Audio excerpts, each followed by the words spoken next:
Funding for New Mexico in Focus is provided by viewers like you.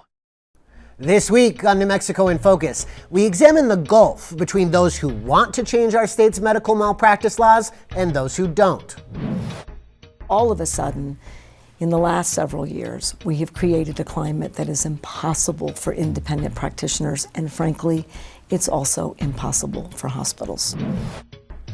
While many Hermit's Peak Calf Canyon fire survivors still wait for relief, the man in charge of claims cashes in. New Mexico in Focus starts now. Thanks for joining us this week. I'm Nash Jones. So we have got a full docket for you tonight, including a story that has been months in the making. We got our hands on a cache of documents purporting to show that while many people who lost property and their entire way of life in the state's largest ever wildfire are still waiting for payments, FEMA Claims Director Jay Mitchell moved quickly to cut himself a check for smoke damage. To suss it out, we teamed up with Source New Mexico journalist Patrick Lohman, who's long reported on the Hermit's Peak Calf Canyon fire. In Focus reporter Kaylee Chella takes you to northern New Mexico tonight to explain what happened and how people who live in those devastated communities feel about it. Then, District Attorney and candidate for governor Sam Bregman made headlines last month saying that he would prosecute ICE agents if they detain people without legal justification in Bernalillo County. Executive producer Jeff Proctor sits down with Alex Ubaez, the former U.S. attorney, to walk through whether Bregman's threat could actually materialize and what it would look like if it did. We're also going to take some time tonight to learn about efforts to address New Mexico's literacy crisis and catch up with a group of people who made a pilgrimage from Carlsbad to Santa Fe in support of this year's signature climate bill. But we begin at the Roundhouse, where the session's fiercest debate is focused on a bill that would restrict how much money some people could collect in malpractice lawsuits. Supporters say the change would help address New Mexico's physician shortage. They include Dr. Michael Lopez of Las Vegas, who I caught up with at the Capitol last week. Take a listen. I've been trying to recruit a partner since my original partner, Dr. Elliott, retired 6 years ago, and I've not been able to attract anybody. People from out of state come in and they're very interested, and then when they see the malpractice climate, they decline. The highest profile backer of the so-called medical malpractice reform bill is Governor Michelle Lujan Grisham. She makes her case to correspondent Gwenna Dolan this week and details what she meant when she told the Albuquerque Journal that she's not leaving office without it. Governor, thank you so much for spending time with us today. We really appreciate it. You're welcome. Thanks for having me on your program. You have framed medical malpractice reform as one element of an overall solution to the doctor shortage in New Mexico, and the bill you're supporting focuses on punitive damages. Why is that the best angle or an important angle to tackle? Well, I want to talk about that because it's not the most important. It's a critical component. Punitive damages are the thing that isn't covered by malpractice insurance, but also spikes malpractice insurance, and it creates high personal risk for both providers, individuals, and hospitals. And we are a national outlier because we don't define it right.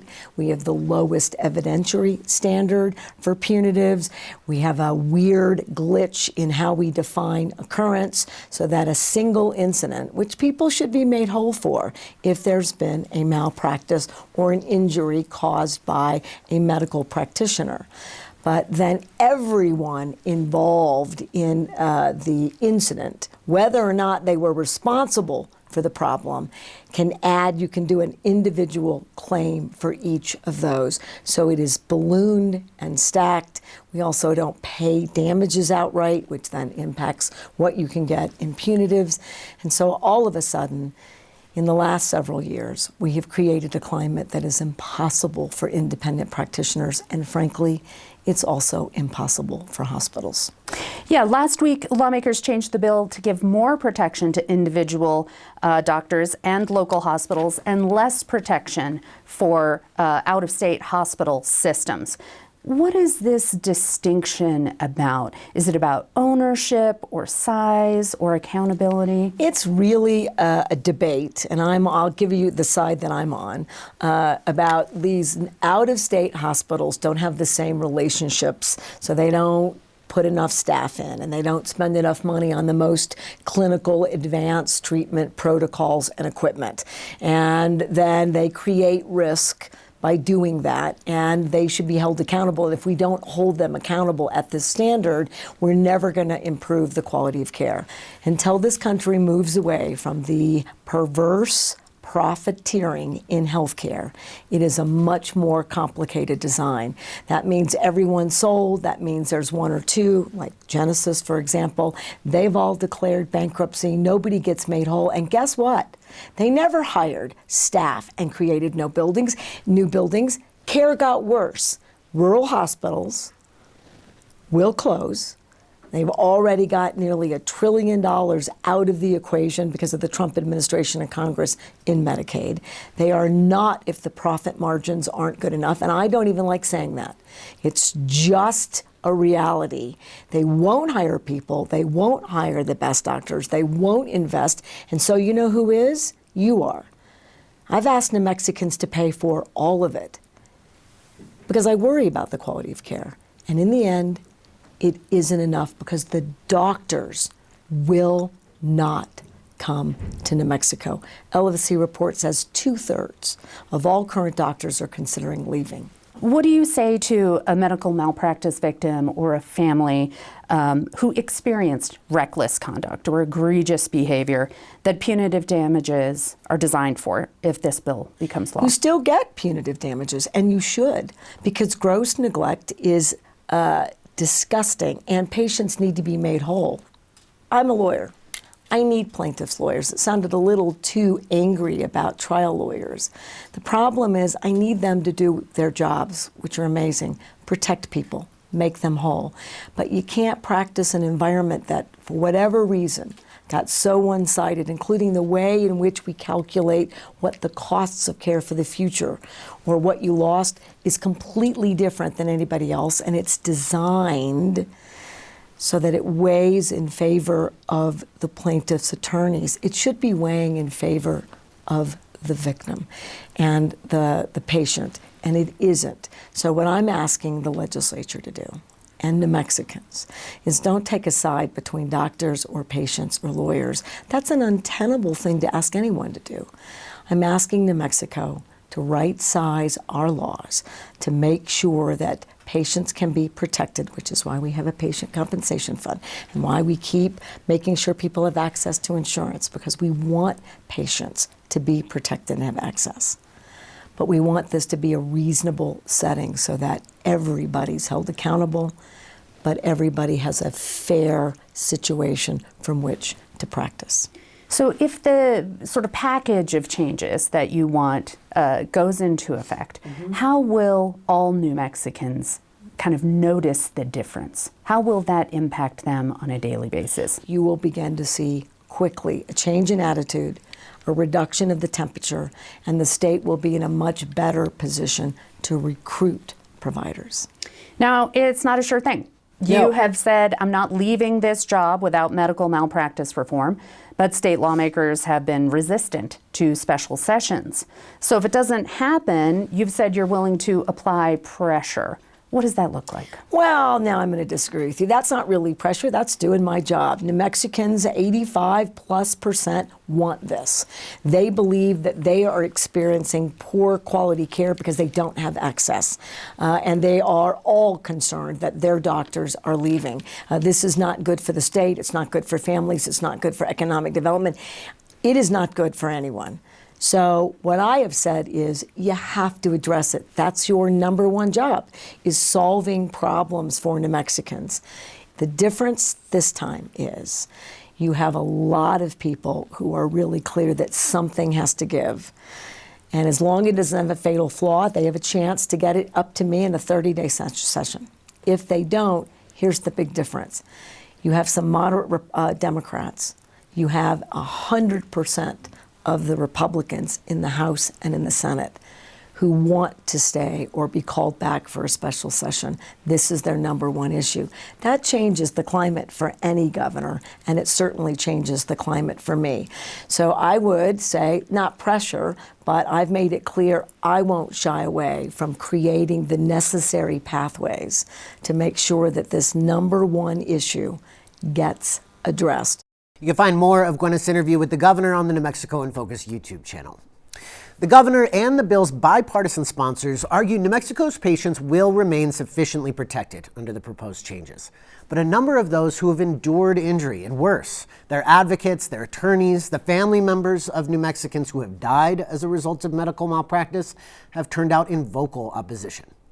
Karen Bateman of Albuquerque is among them. Her daughter Kelsey died in 2018 as a result of malpractice, leaving 2 young children behind. Bateman says she's concerned that the proposed changes would lead to even less deterrence and accountability for negligent doctors and hospitals. Karen, thanks so much for taking the time to share your personal experience around New Mexico's medical malpractice laws. I'm so glad to be here, and I'm glad to tell the story of my daughter. So Thank you. You lost your daughter, Kelsey, to medical malpractice. Would you like to tell us a bit about who your daughter was and what happened to her? Well, my daughter was 35, and she was giving birth to her second child and had preeclampsia, so she went into labor prematurely. She did deliver a healthy baby boy, but she died 3 days later of malpractice. And the cause was, well, there were a multitude of different things that happened, but primarily she was not treated properly for her preeclampsia. She was still suffering the effects of that when they released her prematurely from the hospital. I'm so sorry for your loss. Thank you. You did file suit through medical malpractice around Kelsey's death. My understanding is that you did sign a non-disclosure agreement, so you can't disclose everything about the case, including what the settlement was, the amount of the settlement, the hospital or the physicians involved. But I do have some questions about what you can disclose. My understanding is that it was a settlement. It didn't go to trial. Is that right? That's correct, yes. And the settlement amount you can't disclose, but did it feel like it was the justice you were seeking? Not at all. Not at all. It's going to help to raise my grandsons, but it's not going to, it's not really going to be, the punitive damages were not such that I feel as if the hospital and the folks involved really learned a lesson or changing their practices, because it still happens. The lawyers were fantastic. They took the case on a contingency basis. They knew it was a good case. They kept me informed every step of the way. We could not have done this on our own. Thank goodness for them. But you have to consider that when the whole case is done, the monies that come out of that, you still have to pay the attorney fees. And I think they well deserved what they got. But that's something that happens throughout this whole process. Now, lawmakers are debating House Bill 99 in an effort to cap those punitive damages for certain parties. Also, to not be able to ask for them from the jump, but only after the case has been looked into further, and to raise the standard of proof for such cases. How do you feel about the bill that's being debated? If you don't have punitive damages that hurt, these things will continue, because a lot of these big corporations are doing things that actually do push the patients out of the hospital.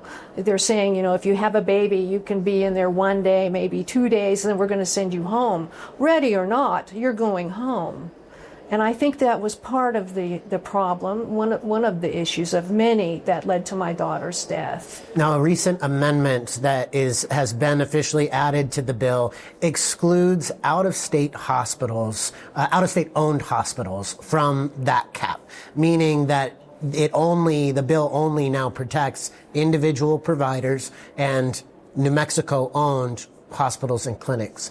What's your take on that amendment? How do you feel about it? I think that's great, because the the way that you're treated by these corporate hospitals and the insurance companies shows that they're in it for the bottom dollar, for the money, for the shareholders, and they're putting the shareholders above the patients.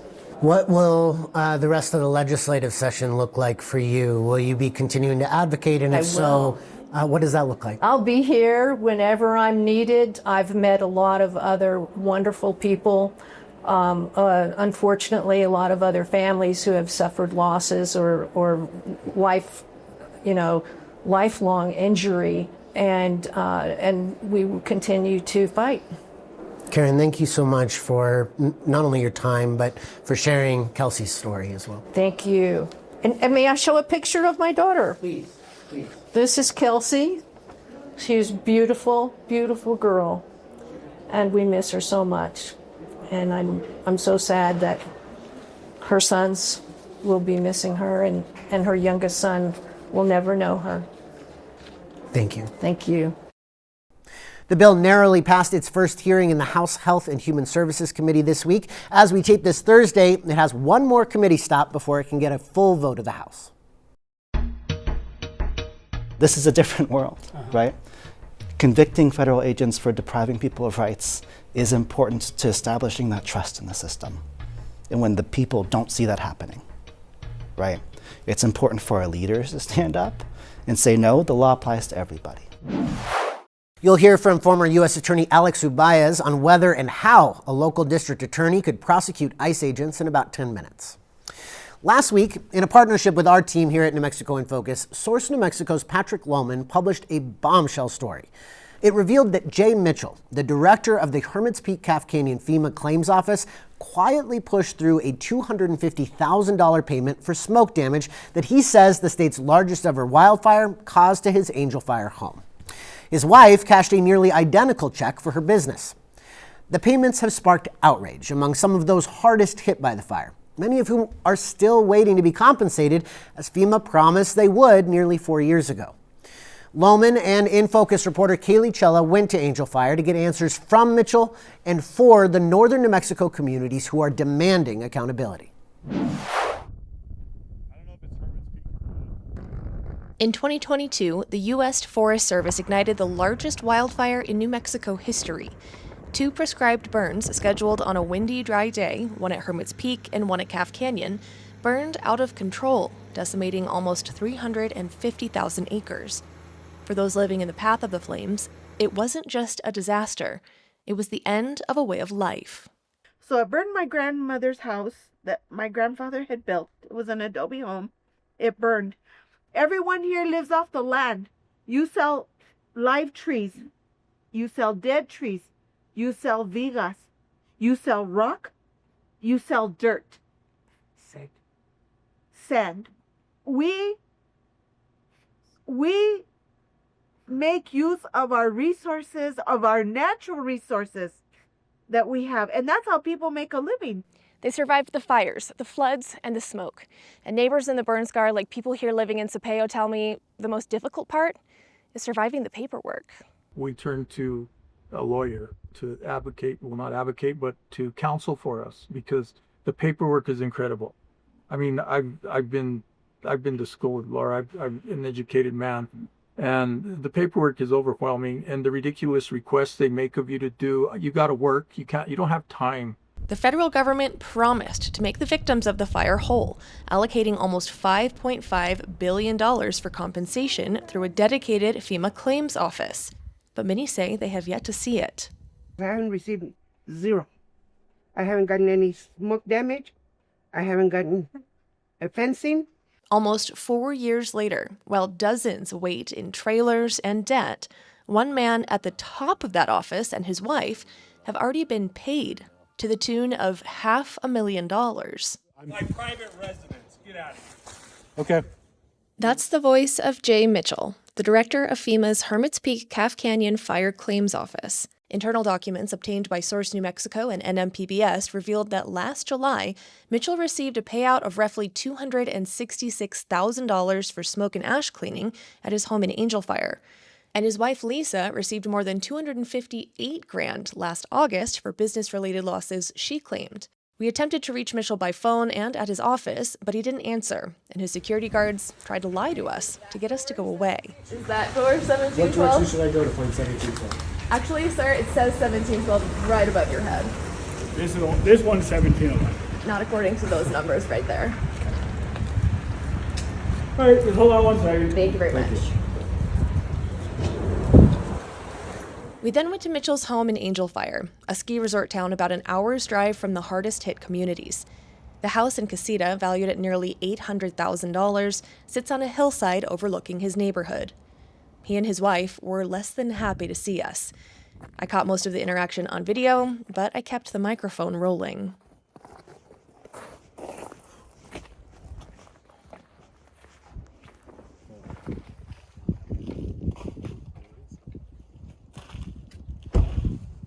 What do you want? Hi. Is Jay home? Get the out of here. Okay. She's probably. Yeah. I'm. My private residence. Get out of here. Okay. By the way, this is harassment. You better leave me alone. Yeah, we're leaving. Good.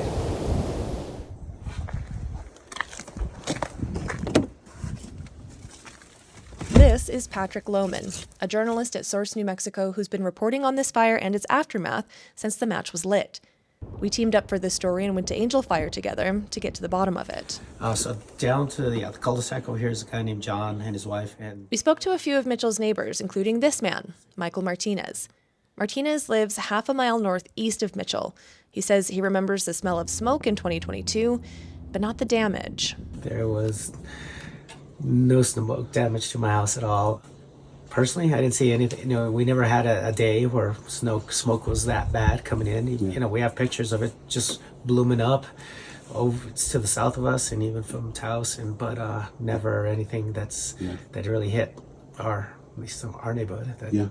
So. Within the 534 square mile burn scar, where hundreds of homes were lost, victims were promised a fast, lawyer-free claims process. But many say that hasn't panned out. They were able to file back in 2022, but they needed itemized evidence, financial records, loan information, etc. And the Smoke and Ash program is separate. It launched 2 years later, in the spring of 2024, and covers a much larger 2,200 square mile zone, with way easier requirements. There, the burden of proof is low, with some residents only needing to sign a declaration to get a payout. While the Mitchells' smoke and business claims were processed and paid quickly, some of those who were hit the hardest are still waiting. So these trees died from the fire, and you can see like some survived and some didn't. And then right up through here, everything was gone. It is really disheartening and disturbing that he received this. This is dated July 21st. I think Jay Mitchell has not been honest with people. He is not putting the people in the burn scar first like he said he would. Yolanda Cruz is a community advocate who helps neighbors navigate the grueling FEMA process. She showed us her backyard, what actual fire damage looks like. Hillsides of blackened toothpicks so saturated with soot that it coats her hands just by touching a tree. How do you justify saying, okay, Yolanda, you get $200,000 and your neighbor across the street or 2 streets down gets nothing? And if Jay Mitchell cannot make the policies work for people, how are they working for him? Like that just makes no sense to me. A map analyzed by NMPBS and Source New Mexico shows Mitchell's home is less than 1,000 feet from the boundary line that allows claimants to receive smoke money with almost no proof. Small business owners in the burn scar say they've also been stonewalled.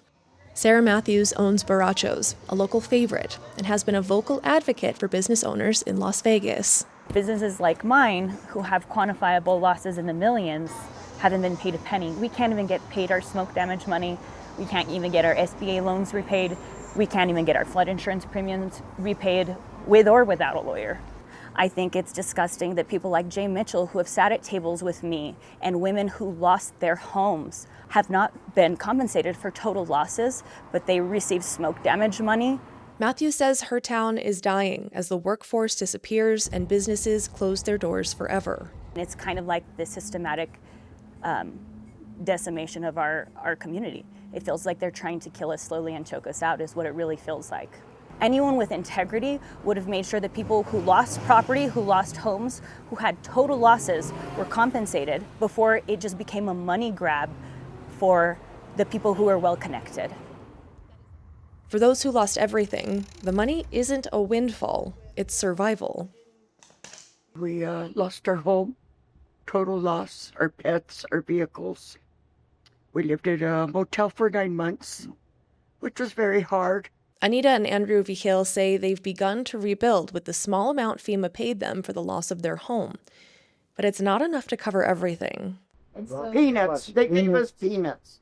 Let's put it that way. Money they gave us, we used it for progress towards the property. To rebuild. I cleaned my property itself. They now live in a FEMA trailer that they feel they were forced to buy. Because the offer that they gave us, we had to take it because we wanted to come back home. He wanted to come back home. We didn't have a choice but to purchase the FEMA trailer, which they shouldn't have even sold to us. They should have just gave it to us because they burnt our house down.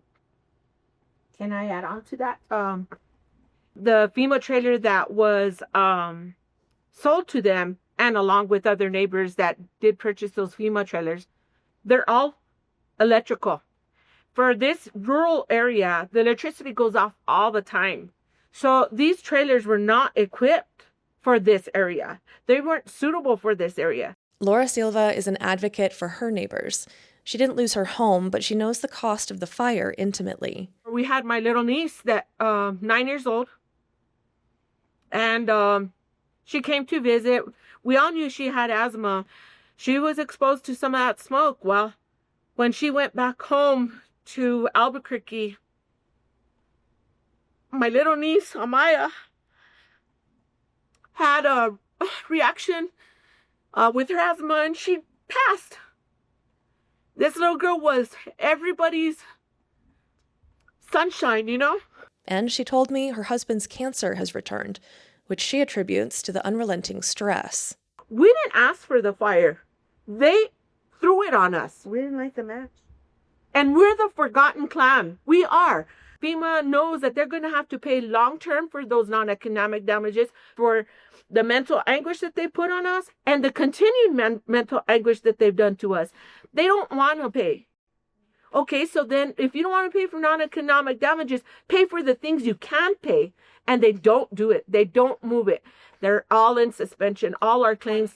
In late 2022, members of New Mexico's congressional delegation fought to secure the $5.45 billion in federal funding through the passage of the Hermit's Peak Fire Assistance Act. Since Patrick's story about the Mitchells' FEMA payments went live, at least 3 of our state's federal lawmakers, including Teresa Leger Fernandez, have called on Jay Mitchell to resign, citing a lack of transparency and a failure to meet the standards of the office. As of today, 74 people who lost their homes are still waiting for their final compensation offers. For them, the fire isn't just a memory, it's a daily struggle against the very agency meant to help them. For New Mexico in Focus, I'm Kaylee Chella reporting. Governor Lujan Grisham earlier this week joined the growing chorus of voices calling for Mitchell to resign. Thanks to Patrick and to Kaylee for their months of hard work on that story. We have been following President Trump's authoritarian crackdown on immigrants and how it impacts New Mexico since he walked back into the White House a year ago. Well, last month, Bernalillo County District Attorney Sam Bregman made waves on that front when he dashed off a letter to federal immigration authorities. The Democrat, who's also running for governor, threatened to prosecute ICE agents who detain people without legal cause. You may be wondering the same thing that we were. Can he actually do that? Well, executive producer Jeff Proctor invited Alex Ubaez, the former U.S. attorney for New Mexico, to explore that question. Alex, it's nice to see you and welcome back to New Mexico in Focus. Thank you. Anything I can do to support public broadcasting in this moment in history. Thanks for doing that. We all had the same question, my news team and I. after we saw the letter, the Sam Bregman letter that Nash just mentioned, and the question was basically, can Bregman do this? I'd like to tackle that question in a couple of different ways, and I'd like to start with the law. What do you make of Sam's threat in that letter in terms of the various legal contexts in which it exists? Yeah, you may remember in my office, I used to have this print I got in a lot of trouble for having behind me at the desk. It said, laws aren't real, right? And I like to ground any conversation about the law in this fact, that laws are words that we have come together and agreed that are the rules by which we should abide, but they only exist so far as we believe in them. Right, and so this is really important when we're thinking about the laws that the district attorney is talking about here. We're looking at false imprisonment, which was the specific one outlined in the letter, and how it would be used against folks who violate the law. In the district attorney's terms, a federal agent who makes an arrest without probable cause, reasonable suspicion, or a warrant might be subject to local state laws. And the broad answer to that is that's true, right? Everybody is subject to the rule of law. Tons of caveats to that, of course. As a lawyer, you know, it depends is our favorite answer, and that's true.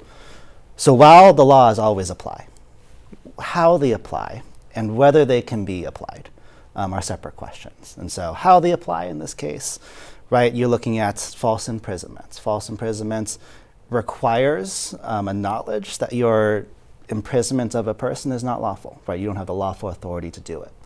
Of course, we trust our police and our federal agents by statute, by law and constitution with the ability to imprison people, right, because it's a component of their job. So this makes it a little difficult to talk about how false imprisonment might apply to a federal agent.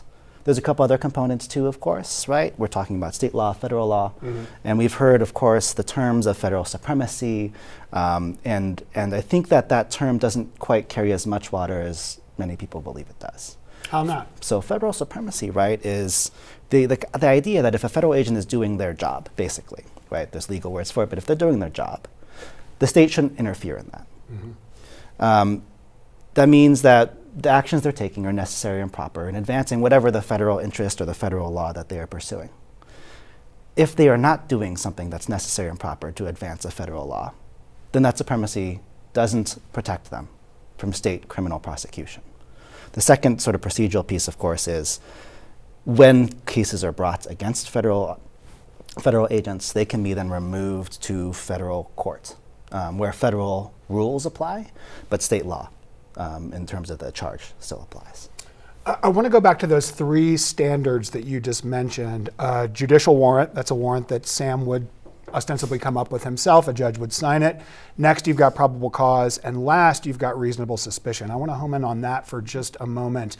How do you think about reasonable suspicion in terms of the possibility of charging a federal agent for false imprisonment? What's that standard? Yeah, and so we're looking at a broad range of activity. If you're looking at, for example, at Minneapolis or in Los Angeles, of things that federal agents are doing that we might consider, or that the district attorney might consider as a component or target of this letter. That is everything from making an arrest of somebody who is committing a crime, making an arrest of somebody who is not legally in this country and subject to removal, or detaining somebody for any less reason.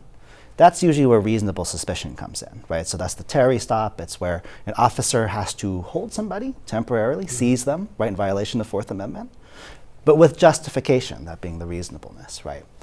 The Supreme Court's recently advised us that ICE agents, when you're carrying out immigration enforcement, have quite, and I would say disturbingly, low bar to prove there, right? Such as your skin color, the language you speak, and the job that you have might be enough to establish reasonable suspicion for a stop. And so if we're looking at where, you know, the justification an officer would give for his actions, if charged with false imprisonment, you sort of got to look at the lowest barrier and see what would qualify, what would not.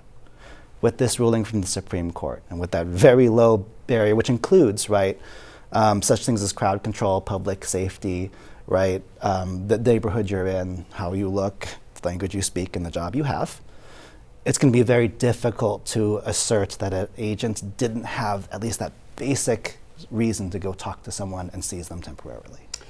As a separate matter, I think part of what I'm hearing you say is that it would be exceedingly rare to find a fact pattern in a case, a specific instance where none of those thresholds is met with an ICE agent detaining someone. Do I have that right?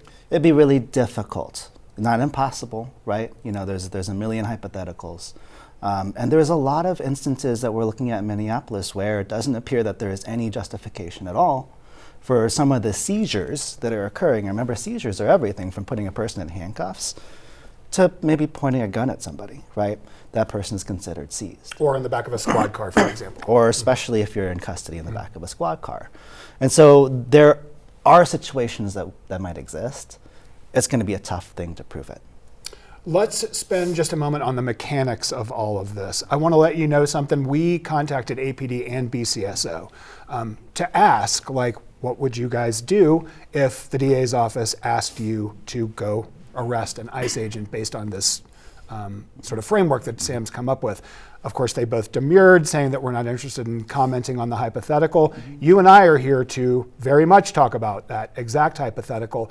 What steps would need to be taken, would the DA's office need to take? Just walk me through the process if Sam sees one of these and believes that it fits those criteria. Yeah, and so, you know, I have some experience in this on the federal side, right? And so when I was United States Attorney, we charged police officers with what we call deprivation of rights, violations of Section 242. That includes local police officers in the Joliet Police Department, includes a Border Patrol officer for deprivation of rights. Often what that meant was that we were able to conduct an investigation. If you look at, you know, the work we did in that Border Patrol officer case, for example, we had the office, you know, OPR, Inspector Generals from inside the federal agencies conducting investigations of evidence that they had in their possession, and then handing it over to the prosecutors to build the case and bring the charges. So at base level, what you need to bring a charge like this is access to the scene or access to the evidence and access to the witnesses to prove the case. Wouldn't you then next, once you've got all of those things together, you have to have a warrant? So the next step would be the judge, right? Got to get a judge to sign the warrant. Yeah, I mean, you could, and so there's a couple options there. I mean, you need to take it to the grand jury, who would need to issue the indictment, and then you could either issue a summons or a warrant, right? And so that's a choice by your prosecuting agency, is whether they want to go put a person in cuffs, and yes, a judge would say you can go put this person in cuffs, or summons them to the courts to appear for their first appearance. If you go the warrant route, I think that triggers an arrest, essentially, right? So if APD and BCSO, let's just assume for sake of this conversation that they're not going to go and do that. They're not going to effectuate that arrest. What options does the district attorney have then? Yeah, so my understanding is the DA has a number of investigators who are sworn personnel who I believe can conduct arrests. There's probably a dozen of them or so. They don't have the street presence that Albuquerque Police or Bernalillo County does. And so I think if Bernalillo County and Albuquerque Police are not going to effectuate that arrest, it would have to be one of the DA's investigators. Sounds like an awkward moment for one of those investigators were Sam to walk across the office and say, I need you to go put handcuffs on an ICE agent. Yeah, it definitely would. And that was the unique thing about doing this, the Border Patrol case, right, where we had the cooperation of the agency, right, doing an investigation of the Joliet Police Department, where we had the cooperation of the agency. Right, and so when we, this is part of what's different in today, which is if we're looking at Minneapolis, for example, we don't have federal local cooperation in law enforcement. And that does create an additional level of awkwardness, maybe, to executing this. That is a good segue into us opening the lens a bit for the end of our conversation. I'm going to read a quote from an op-ed written by a former assistant U.S. attorney and ask for your reaction. He writes, Bregman has chosen political theater over public safety. His recent threat to prosecute federal agents for enforcing federal law is legally wrong and reckless. It misleads the public, encourages confrontation with law enforcement, and promotes a false narrative that could get someone seriously injured or killed. What do you make of that framing? Sure, I mean, a lot of feelings about it. The first really circles back to where we began, right, with the trust of the public, right? This republic, this democracy, this country is built on the trust of the people, and that trust has to be earned. Right, as a chief federal law enforcement officer for New Mexico, I believed every day my job was to prove to the public, not just keep them safe, not just do the job of investigating crimes and putting cuffs on people, but to prove to the public that they could trust me, right? Trust can't be ordered, it has to be earned. And so when I'm thinking about these words from my former colleague, Reeve Swanson, I'm thinking about a world that may have existed in the past, where there was trust earned by the federal government, by law enforcement, who showed, right, like in Border Patrol's case, that they would conduct an internal investigation and they would turn over the evidence to, federal prosecutors, and that we would then charge this person who rammed the person's head into the wall. This trust has been broken over the past year by this administration, by the actions that we witness every single day in Minneapolis. And so when the trust is broken, it's tough for a government to ask a people to order people to just comply when they have not earned that trust. When we see day to day actions in Minneapolis against people who are not even involved, who are standing on the sidewalks, actions like spraying them with pepper spray or pointing guns at them or slamming them into the ground. Actions that here in New Mexico we have charged federally as deprivation of rights and convicted federal agents for. And so this is a different world, right? Convicting federal agents for depriving people of rights is important to establishing that trust in the system. And when the people don't see that happening, right, it's important for our leaders to stand up and say, no, the law applies to everybody, right? And so we talked a little bit about the troubles, both legally and practically, in executing this letter from district attorney. Nonetheless, it is important that the people understand that there is a rule of law and that will be enforced, and that they see that their leaders will take that stand and hold that line so that they don't have to on the streets, right? I think this undercuts the argument and the premise of this op-ed, which is people won't feel like they have to take to the streets and obstruct and get in the way if they know that their leaders and their public officials would do that for them. Alex, thanks so much for coming in to help us understand this a bit better. Oh, my pleasure. Thanks, Jeff. Thanks to Alex Ubaez for helping us think through Bregman's letter. New Mexico senators have advanced 2 education-related bills. One would boost requirements for math teachers, screenings for learning disabilities, and student supports. The other would lean more heavily on something called structured literacy to teach children to read. We'll learn more about what that looks like in a bit. But first, the bill's sponsor, Senate President Pro Tem Mimi Stewart, tells politics correspondent Gwyneth Dolan that districts using these methods are already seeing success. Senator, we want to talk a little bit about structured literacy and how reading success in New Mexico has changed. Our proficiency levels are going up 10 and 12%. In some districts, they're up 60 to 70%. In Roswell, they use structured literacy in their bilingual programs. Those bilingual students are at 70% proficiency. The students from poverty are at 65%. Structured literacy is the best for those kids who are most at the bottom. Kids with dyslexia, kids with disabilities, kids from poverty, kids, second language learners. That is the Yazzie Martinez group. They learn the quickest and the best from structured literacy. But everybody can learn better reading and spelling. If you use structured literacy, it's a way to teach a language that's based on what skills you need at each grade level to master before you then can read more easily. And there's a little bit of a debate about it because it is such a change from the way reading has been taught. So what kind of challenge does this pose for teachers who've been doing it the same way for a long time? Change is hard. Here's the best thing that's happened. We have spent $14 million a year for 5 years to train teachers. We've used the program that's called LETTERS, Language Essentials for Teachers of Reading and Spelling. And that teaches teachers the science of reading, how kids actually learn to read, and how they can help them at every one of their grade levels. We didn't get that in college. You know, we got, well, just do your best. You know, it's like the spaghetti, throw it at the wall, see what sticks.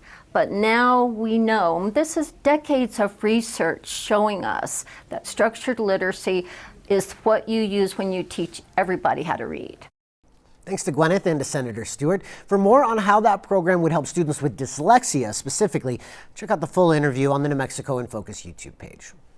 So the fact that teachers in the state are already using the structured literacy approach is thanks in large part to Project ECHO, a telementoring program based at UNM. Dr. Soraya Golub leads its education division. She recently chatted with senior producer Lou DiVizio about how structured literacy works. Dr. Golub, thank you so much for being here on New Mexico in Focus. It's a pleasure. Thank you for inviting us. Yeah, of course. One of the programs that we talked about briefly, the LETTERS program, that's been out for a couple of years, if I'm not mistaken. It's focused on the state's literacy crisis. Before we get into the program and how to implement it, why that word crisis? Yeah. What's going on in New Mexico? Yeah, it's a crisis because, only 1 in 3 children at third grade level can read proficiently right now. And reading at third grade is unbelievably crucial because third grade is that point in school where you move from learning to read to reading to learn. So the kids no longer at third grade naturally get any reading instruction in classes. All of a sudden you have to read your math problems. Right. You have to read your science problems. You need to read your textbook. If you can't read, you can't do math. You can't do science. You can't do anything else, right? It is completely foundational. We also know that students that are not on track for reading by third grade are 4 times less likely to graduate from high school than their peers who can read on time at third grade. And our rates right now, on average, we're looking at around 1 in 3 is proficient, but if you look into some areas of our state, out of our Native American students, only 16% of them are reading on grade level at third grade. Okay. It's crazy bad. Yeah. So what does this program, LETTERS, do to help teachers understand how to approach students, and how do you work with those teachers to help them implement what they've learned in the classroom? Absolutely. So LETTERS is like the background knowledge program. So it basically teaches the teachers that science of what is it that kids need to learn and how do they need to learn it. So there's a strong focus on understanding kind of word and letter parts and how those word and letter parts relate together. So if you think about it, the sound of a word, hello. So I just made a whole bunch of sounds. How is it that the h sound actually connects to the h that we write on the page, right? Okay. What is going on there? This is what we call phonemic awareness. And students, about 35% of students, we think, will naturally just kind of learn to read really, really easily. But you'll notice that's only 35%, and that's actually a little higher than our number of proficient readers right now.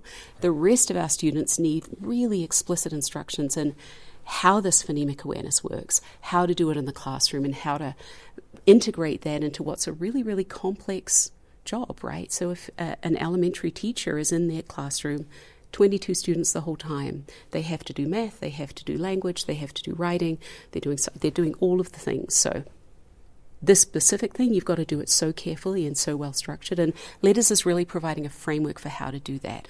Because one thing that we strongly believe at ECHO is that teachers are not in it for the money, and they're not in it for the fame, right? Any teacher who is there, their professional success is connected to how well their students do. So they are deeply, deeply motivated to do this. So those teachers are really hungry to find out, well, okay, in the LETTERS program, I've learned what I should be doing, and now in the ECHO Structured Literacy Classroom project that we're running, we're taking them by the hand and saying, okay, well, this is how we do it in the first week of school, and this is how we do it in the second week of school, and now this is the resource you should be using for the student that's a little bit behind. Here's this resource that you can be using for this kid that's a little bit ahead, and really making it work in that kind of complex way. Yeah. Have you heard from teachers? Do they enjoy that opportunity, and has it been benefiting them, at least on an anecdotal level? Absolutely. And measures of success. From teachers, we're measuring both their, are they using the new strategies? And yes, very, very much so. Teachers are completely changing their literacy practices in their classroom as a result of participating in the program. And they're seeing amazing results. There's one teacher down in Alamogordo who at the beginning of the year had only 42% of her students reading on grade level. This was a second grade teacher. 5 months in, she was up to 77% of her students reading on grade level. Incredible. Another teacher down in Deming, all but one of her second graders was reading on grade level. after 5 months of the program. Kindergarten teachers, they're seeing things like students who can't do anything are sort of writing letters, really connecting those sounds, really understanding all of that phonemic awareness by the end of kindergarten. First grade teachers, they've got students moving from writing part words and single words to like 3-sentence paragraphs by the end of the year. So yes, really strong results. Great. Are there any plans to scale those anecdotal successes to pull that data together so that you have a clear picture of exactly how well the program is working? Yes, and I'm grinning right now. I'm deeply excited. So this entire project was formed around this idea of doing this research at student level results. We are literally about to get the student level data from PED to start doing our background work to pull all of those numbers together. We are very, very confident from what we've been hearing from teachers that we'll be seeing a very strong signal in the data about the progress of these students. Okay. Yeah. How do teachers get connected with you and the program? And is this something that can be spread across the state, if not mandatory, but something that's available to everyone if they would like to use it? Currently, this year we're serving as many people as we can with the funding that we have. This year we had 260 teachers apply to the program, and we were able to serve 160 of them. So it's a good number, but it's not all of them. Sure.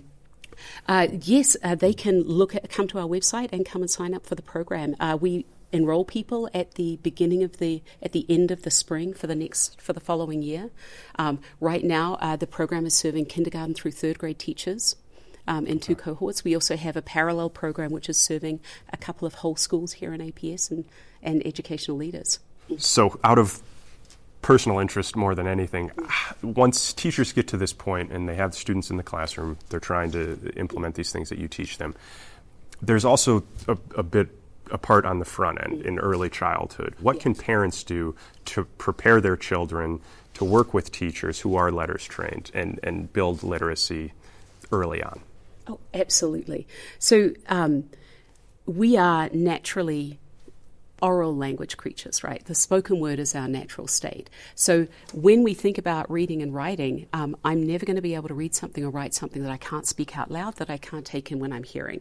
So what we first concretely do in the first developmental phase that we see in young children is building that oral language. So it's talking to them. It's engaging with them. It's being present with them, not on your phone. It's looking them in the eye, saying the words, letting them mimic you, all of that piece. So number one, it's naming things, it's having conversations. It's this kind of great game. When you're in the grocery store, where's the eggplant? Is it purple? Can you see the onions? Can you count the onions? It's this engagement around naming and engaging with things in the world is like thing number one. And we can do that from the very, very littles all the way up. And then, of course, there's reading aloud. Reading aloud is very, very valuable. It sparks their interest. It gets them beginning to build those connections between the letter sounds and the words on the page. You can do the alphabet with them. That's really great as well. It's building those kind of foundational skills. But number one, engagement, right? Being present, looking them in the eye, talking to them, hearing them. Yeah. Understood. Thank you so much, Dr. Golub. Thanks for being here on New Mexico in Focus. Thanks to Dr. Golub for explaining how the Letters program works and how Project ECHO is trying to spread the message. On January 12th, Desiree Bernard and Clara Sims set out from Carlsbad, making their way up to Santa Fe on foot. Their catalyst, the Clear Horizons Act, a legislative effort to cement some of the governor's climate and pollution goals into state law. Since it is an oil and gas regulation bill at its heart, we're going to turn it over to Capital and Maine reporter Jerry Redfern, who's been keeping an eye on the industry for us this session and caught up with the pilgrims on the road to the Roundhouse. Here's Jerry. The sun rose into a crispy clear blue sky in Galisteo on Tuesday, lighting a camper van parked on a county road on the edge of town. Inside, 2 women woke up, stretched and ate breakfast. Then they donned warm jackets, talked with locals walking by, waved to passing cars, hoisted day packs filled with snacks and water, and began the day's walk north towards Santa Fe. Desiree Barnes and Clara Sims, both directors with the group Interfaith Power and Light, began walking 3 weeks earlier in Carlsbad in the middle of the Permian Basin, the country's most productive oil and gas field. They call their long walk a pilgrimage to connect that most polluted corner of the state with the state's lawmakers during their annual legislative session. They want to deliver prayers and a message. Specifically, they want to transition away from fossil fuels, to hold industry accountable for pollution, to protect New Mexicans facing climate change impacts and to encourage the legislature to pass the Clear Horizons Act. On Tuesday, they hit the road just as a Senate committee held the first hearing on that bill. Broadly speaking, it would force dramatic greenhouse gas reductions statewide. And since the oil and gas industry emits nearly half of the greenhouse gases produced in the state, it would have to make the biggest reductions.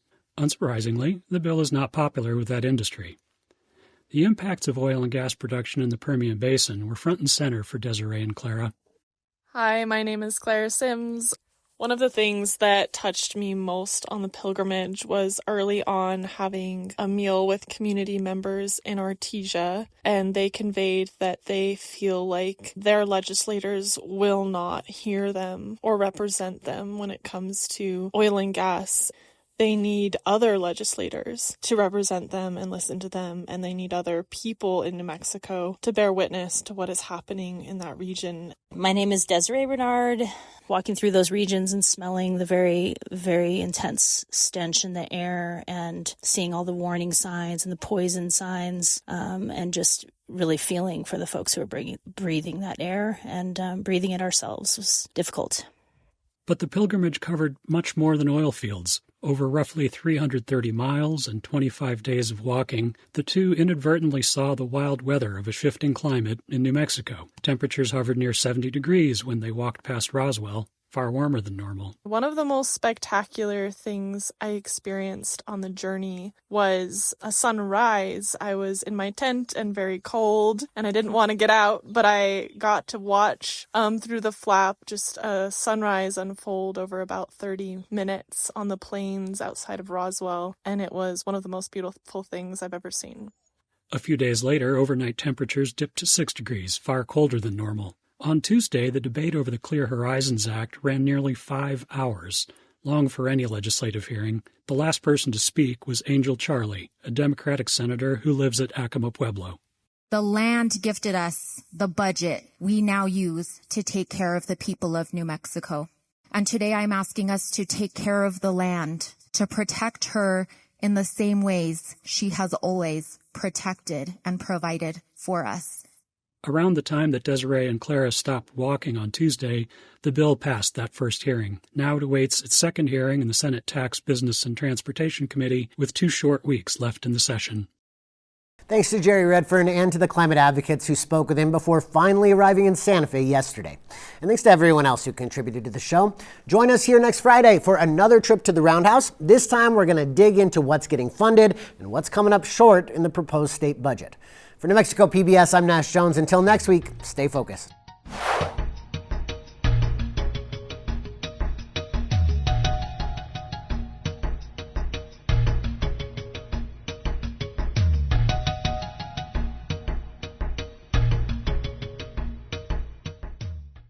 Funding for New Mexico in Focus is provided by viewers like you.